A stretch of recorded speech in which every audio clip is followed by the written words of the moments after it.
This is the communitary. This is Harmon. Harmon on Yahoo. This is, of course, our long-awaited tribute to the Sting. I know that the millennials, this is one of their favorite films. They're really defined by their love of the Sting, the way Gen X was defined by Star Wars.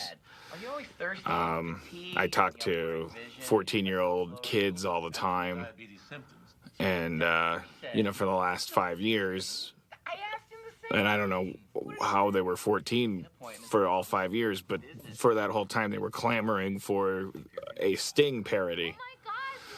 And they use the word parody, and I'm like, can it be an homage? Please, can we just say homage? Because everyone else that works in TV thinks that I'm Weird Al Yankovic. And they go, yes, an homage. Yes, please, a Sting homage. Yes, I'm going to lick my lollipop now and take ecstasy and go to a rave because I'm 14. So here it is, kids. Here's your Sting homage. Because, let's face it, I'm the closest thing that green is to an experience. This cold open was extra cold. Jeff gets jealous of something. We came into the room and it was a little warm, so we had to cool it down.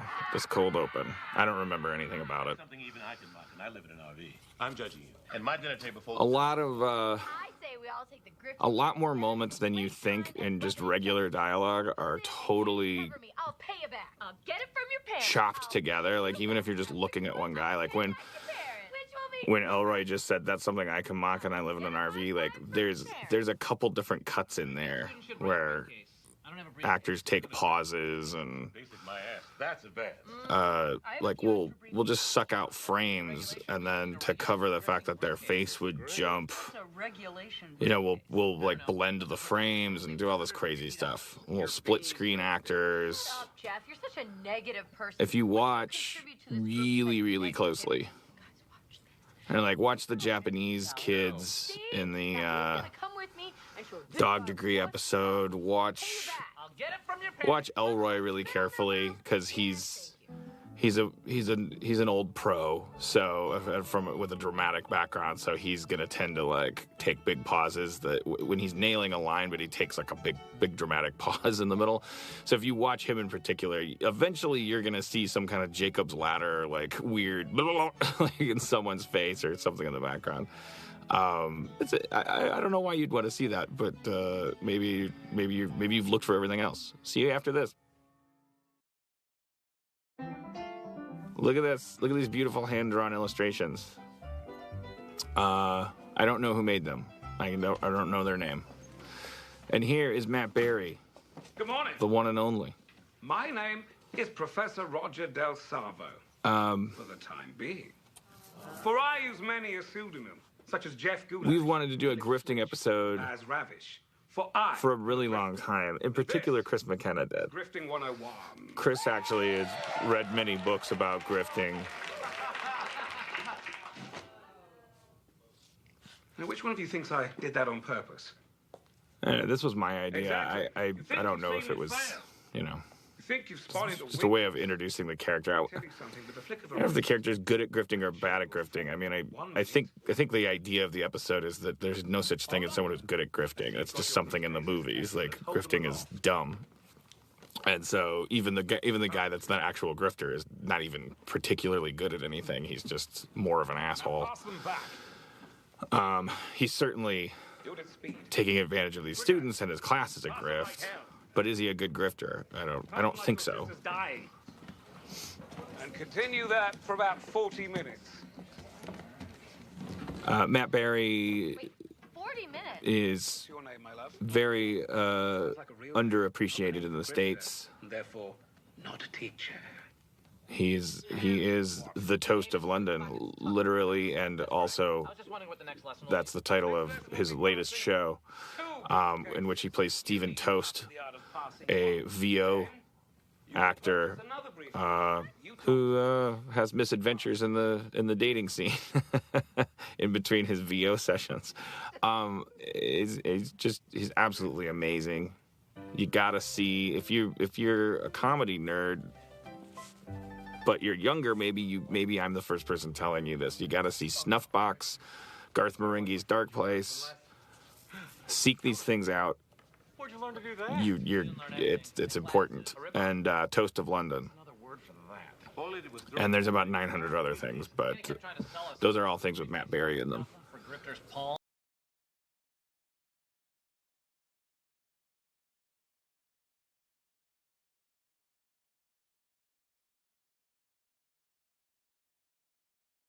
This was definitely I think this applies to every single episode that I would. So I don't know why I'm bothering to say it about each one, but this is definitely one in which we were behind schedule, and I was writing pages and bringing them down to the set. Okay. And so, you know, that and the fact that this episode entails things being said that aren't true, and then revealed to be untrue later, made this an especially confusing week for all the actors involved. And I think Matt Berry, coming from the Isles, where they make 6 episodes at a time, and they probably have more time to do them, and they're certainly more professional, probably, and theatrical about how they approach making TV, because it isn't worth any money there. He was probably particularly thrown. He handled it like a champ. He never exhibited any frustration. But I can tell by the number of times he asked if there were any pages that he's probably used to a less chaotic work environment. Good show.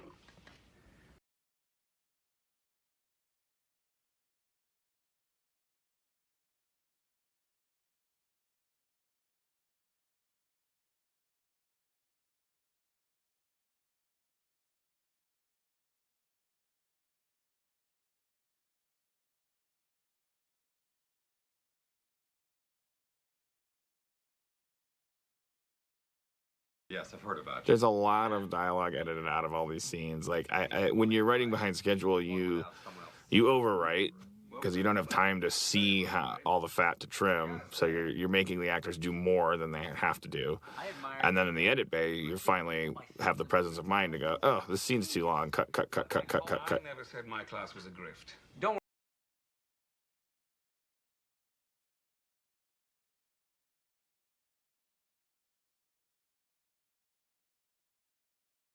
Where there's a director's cut of this scene that's probably 20 minutes long. Grifting happens to be an art form. The art of lying. Let's not get high. Because you want more of this conversation, right, kids? Like a string. You sting kids? Like paint is assisting chapel, sure.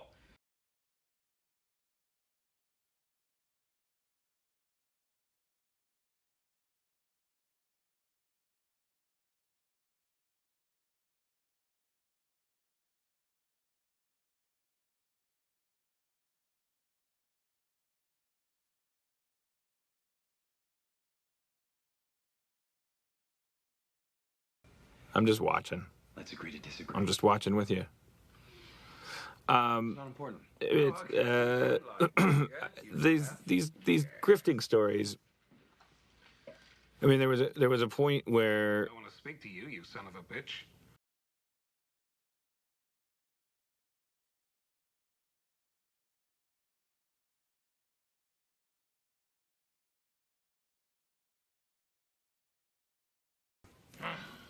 there was a point when we were, you know, we were gonna say, like, all right, what's the grift? We're gonna, you know, what's the master plan? It's gonna be like Fight Club where you reveal all this stuff. And then there was another point where I said, no, it's gonna be like the conspiracy theories episode, like, because I remember when we were writing that one, we also knew what the first act was going to be and then didn't know what the conspiracy was going to be. And then after a while, we broke down and said, no, it's a tribute to conspiracies. And so let's just make the whole thing not make sense and have that be the point. This was similar, except we tried to make it just a nonsensical thing about grifting that didn't make sense. I got to stop talking for a second because we're going to commercial.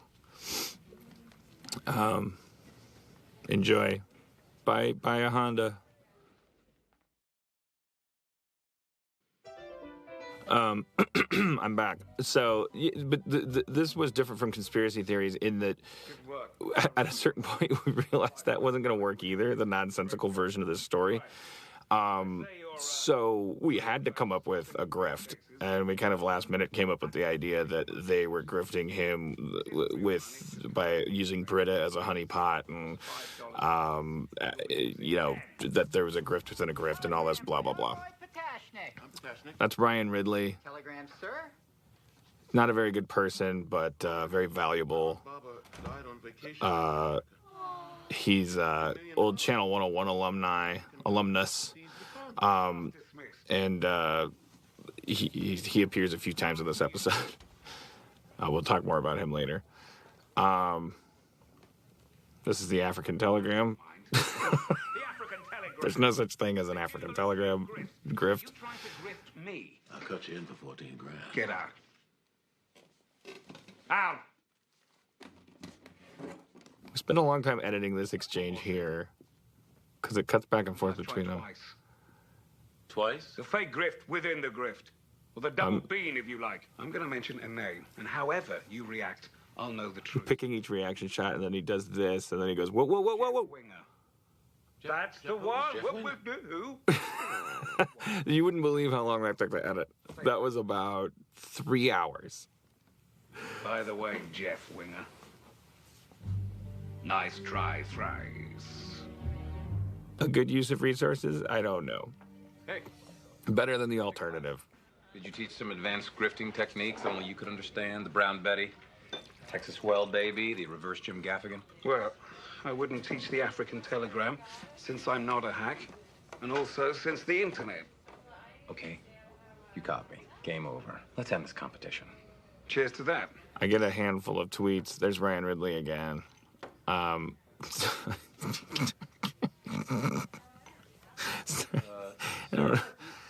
don't know how to explain Ryan Ridley.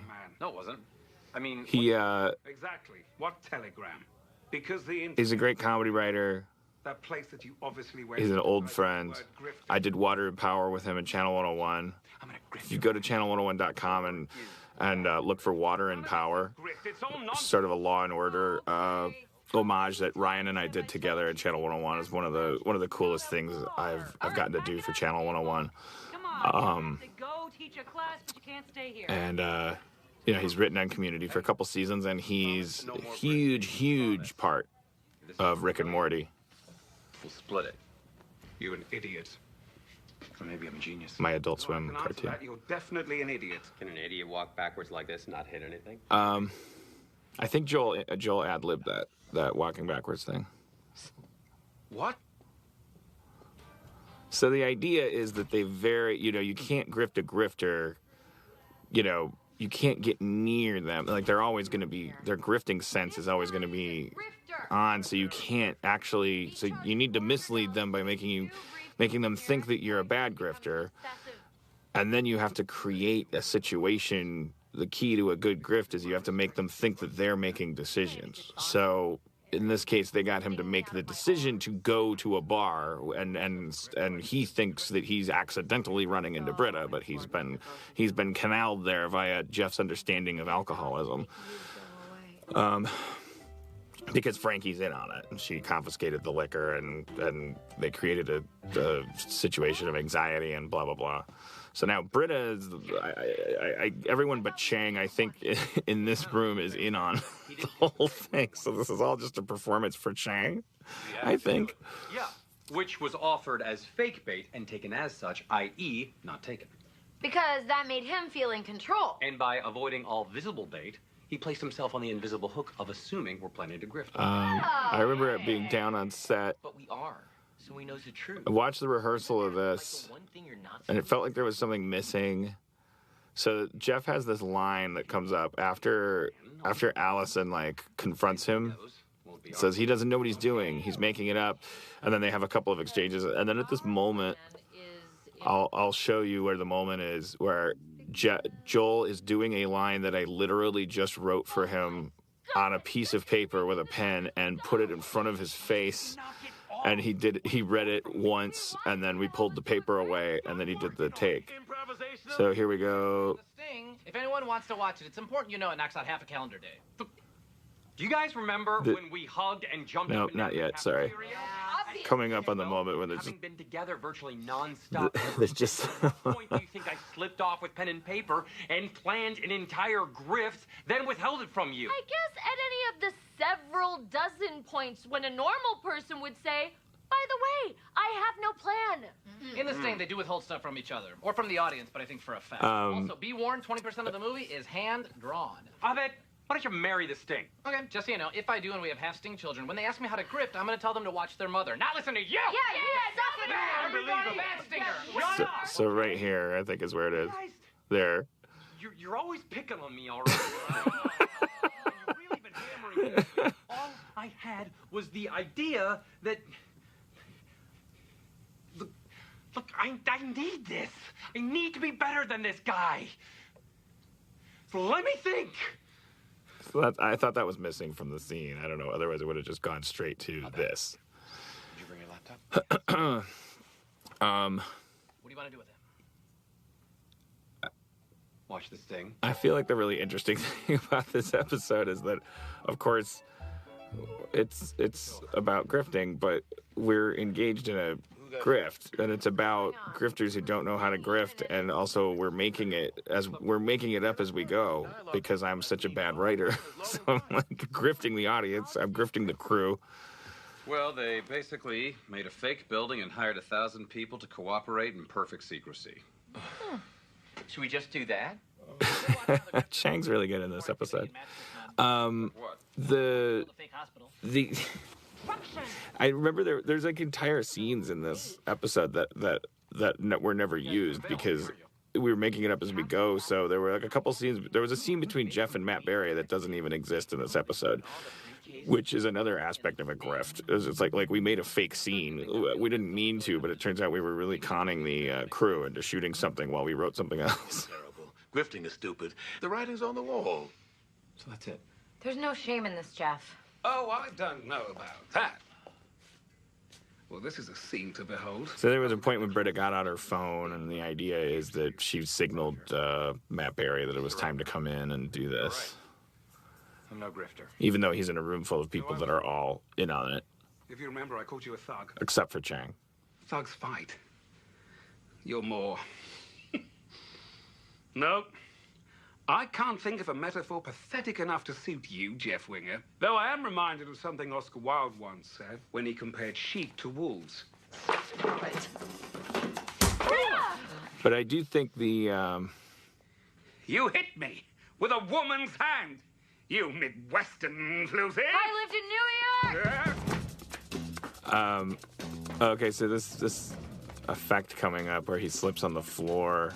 Schraub had to have a special rig brought out, and he's sitting. Matt Berry's sitting on a thing that they're actually a dolly that they're pushing through a door, and then they you know, it's green, and then you wipe it out.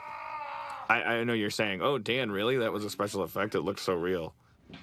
Ugh, grift blood. Someone taste it. I'm sure it's Caro syrup and food dye. I mean, I would, but my diabetes. Boom, boom.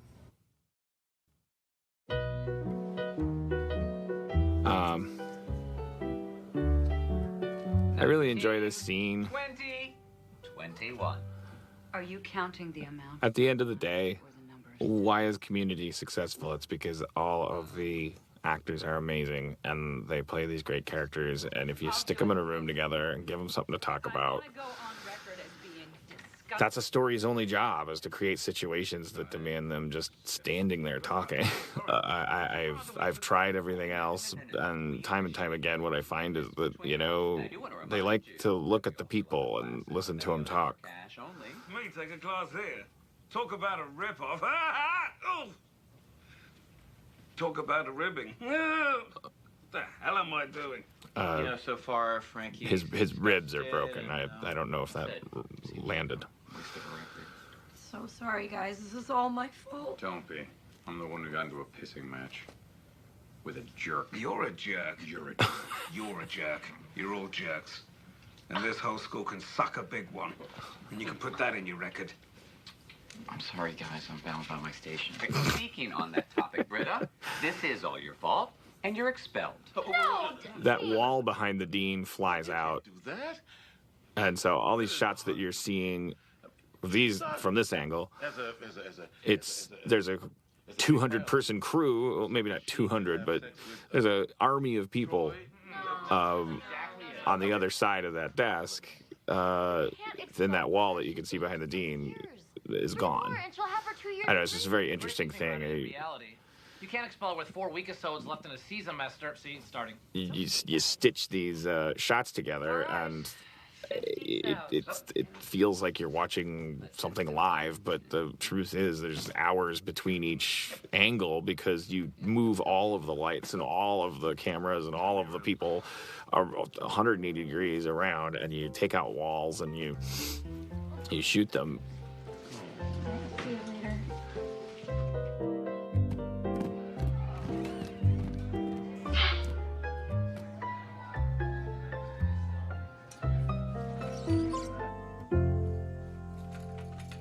The plan was to meet later.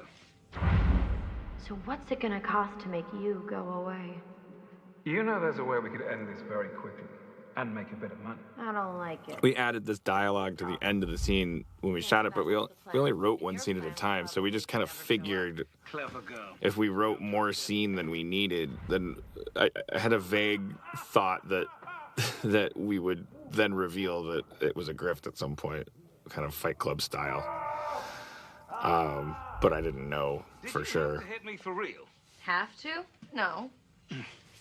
Now that you're expelled, you might. The fact that the actors somehow are receiving these mysterious pages. It's like they're on a reality show and they're getting fortune cookies like dropped through a ceiling with new pages on them, and they have no idea what the episode's about.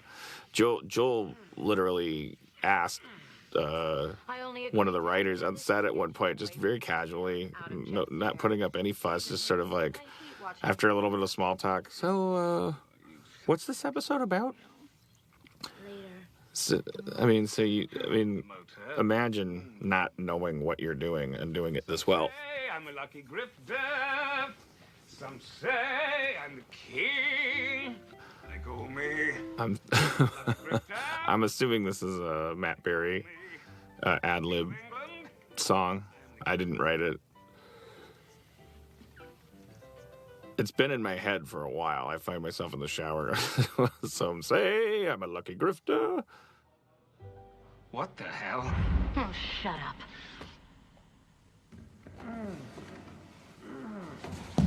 The only reason The briefcase was so loud on the set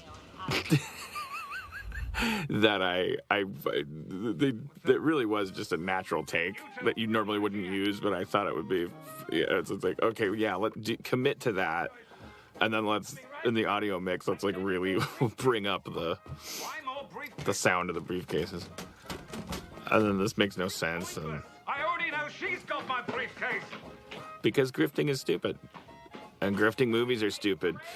And did you know when you're watching a grifting movie that without exception, except for the sting, which kind of introduced the concept, so it could get away with just telling you it's a grifting thing and then just sort of withheld things from you strategically. But every other grifting movie I've ever seen, you fade in on a grifter, and then he starts explaining grifting to somebody, and lo and behold, what do you think you're going to find out in the third act They stole my money. about the first act? Do you think you're going to find out that the whole movie wasn't a grift? Or do you think you're going to find out the whole movie was a grift? I don't think so. It drives me nuts. It's so dumb. We're in his grifting class. He sells these supplies. $150. Really? Okay. We are still rolling. we got pretty good at it, too. Check it out. Ow. Oh, sorry. Roger, why were you walking around with $50,000? Are you mental? Hey, whoa, pal. I think this was one of the last scenes we shot. Not in the States. I have a mentally challenged cousin. Sister. Pics. I want to see pics. You know very well. It's a weird reaction. People paid me I want to see pics. $50 cash for these injuries. Well, you seem to be in pretty good shape now. Oh my God! Look at the two of you. I have a mentally challenged sister. There are It's a witnesses to this. it's a strange emotional Hanging out in the cafeteria? nerve center of my life that I never address, and Oh, she's beautiful. You could be twins. So the statement I'm hearing just a here is detail that we threw into Frankie for the sake of, I don't know, those things that we experience sensitivity about, like I'm not saying that. They didn't grift me. they're little pieces of your soul, and it's like you want to make sure that every character has one of those, you know. Roger's saying more seriously. Because it sounds like he was either the victim of crass, artless thuggery. Correct. In which case, there really is $50,000 floating around that he was given for clearly. Jeff was putting together a jigsaw puzzle over there for no reason. We just told Rhonda, the prop master, can we get a jigsaw puzzle? But I don't know. It looks like he's looking over a pile of silver pieces or something. And then taken back, and nobody owes anybody anything. All he would have to do is admit.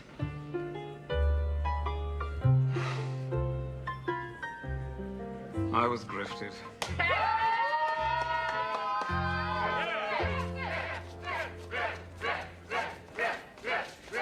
Why are you even here? Who called you? Nobody. I take macrame after work. They know that. Sorry you got grifted. Let me know if you want to press charges and if you could think of what those... Dictionary.com tweeted that the word grift I'm sure you spiked, lookups of it spiked after the airing of this episode.